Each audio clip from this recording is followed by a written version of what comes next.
the Galaxy S24 Plus. It's bigger, it's better, but is it worth it? Nothing's gonna stop me.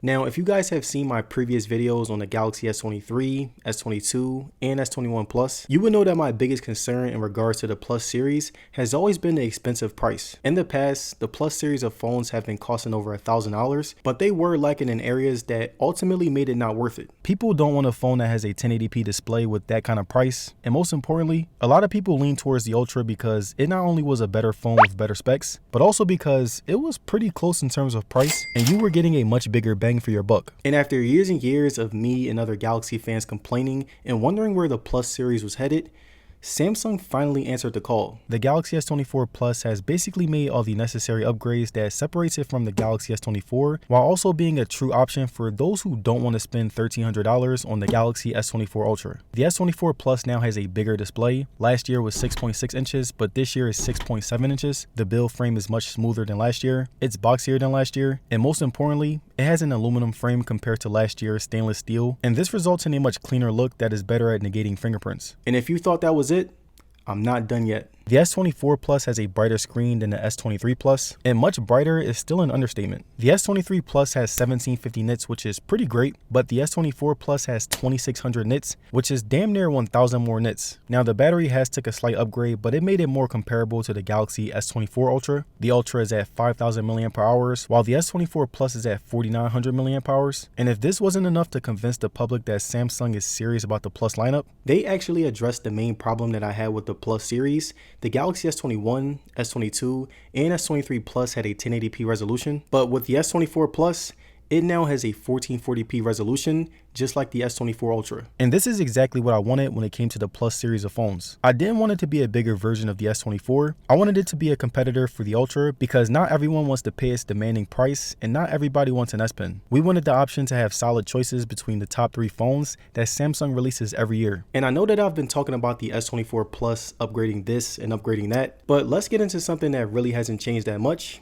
the cameras. Now, compared to last year's S23 Plus, you have the same 50 megapixel main, same 10 megapixel telephoto, and the exact same 12 megapixel front selfie camera, which isn't bad considering the camera still takes high quality pictures and videos. The software processing has proven to me that you don't really need to upgrade the megapixels every year. The selfies have given me very little flare while still providing great quality. Putting the selfies side by side with the S24 Ultra, you can see that both are very identical, both have great contrast, both have great added lighting, and both are still struggling to get an accurate depiction of my skin color, which is pretty much the same problem that they've always had. Camera software has always remained king when it comes to smartphones, and this narrative is pushed even farther with the 50 megapixel wide on the S24 Plus. Putting it side by side with the 200 megapixel S24 Ultra, you can really see the difference in that the Ultra is slightly better, but again, the software still gives that Samsung signature style, so it's very impressive that these photos are closer than one would think. The ultra wide shooting at 12 megapixels has given me some great results. The sharpness is diminished slightly, but it is still there. The contrast has stayed the same, and I personally think that Samsung provides the best ultra wide photos in the game, no matter the phone. Another category that Samsung has always dominated in when it comes to the camera is telephoto. It's kind of hard to compete when Samsung has that signature sharpness on its side, and this mixed in with the pretty good quality has never disappointed.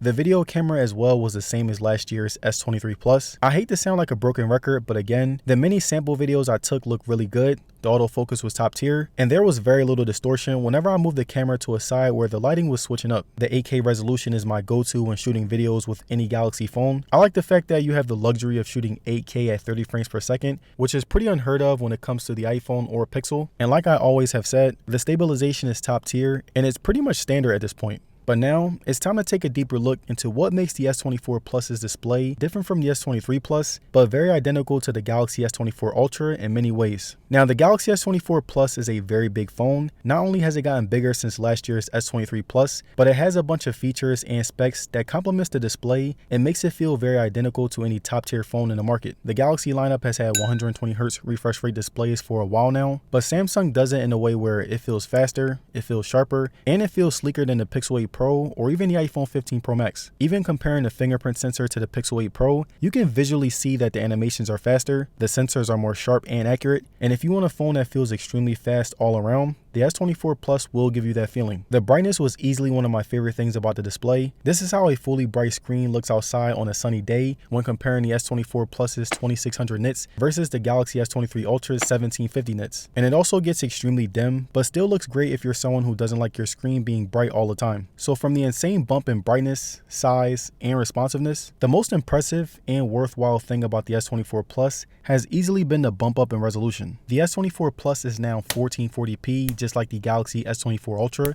and this has easily been the biggest thing that makes these displays damn near the same. Putting both phones side by side while playing the same video, you can see just how punchy, vibrant, high quality, and identical these pictures are. Even in terms of responsiveness, the S24 Plus has the exact same feel all around, and the slight difference in size didn't really mean that much either. And I know what you guys are thinking, the camera looks good, the display looks good, but what about the most important thing that you need in a phone?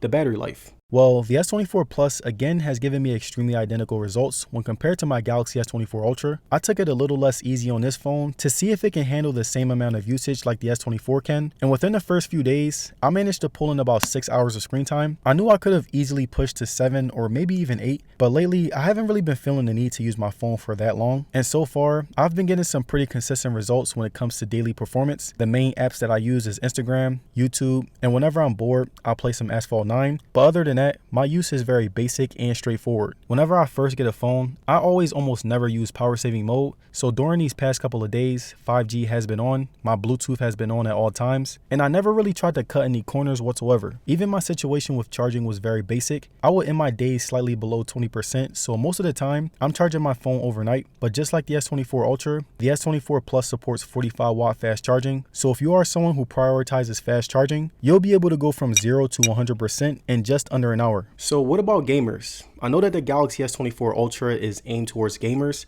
but what about the S24 Plus? Well, for my personal use, I have done some heavy gaming on both, and I will say that both phones gave me damn near the exact same experience. Right here, you can see I'm playing ranked matches of Call of Duty Mobile on my S24 Plus. There weren't any lags, the cooling is doing extremely well, and I even upgraded the settings to further test the Snapdragon 8 Gen 3 chip. On a side note, the S24 Ultra gave me the exact same results, which further implements how identical these phones are. Even if you aren't someone who plays competitively with a controller and added specs, playing games like Asphalt 9 using touch controls was also a very smooth experience. The bigger, more vibrant display and the better battery life overall added to the gaming experience, and not only did it look really good, but it aided in longer gaming sessions. Both of these phones have a flat display, but on the back, the S24 Plus has the same 3-camera cutoff system from last year's S23 Plus. It feels very sharp all around, and if I'm being honest, it feels just like the iPhone 15 series. It has the very smooth aluminum sides with the matte feeling back, and in terms of practicality, size, and look, I can easily see the average person preferring this frame over the sharper S24 Ultra. It complements the hand much more since it's not only boxy, but also has a rounded frame where it rests in your hand, and as you can see right here, it goes down into my pockets much smoother, and it just has a more welcoming presence.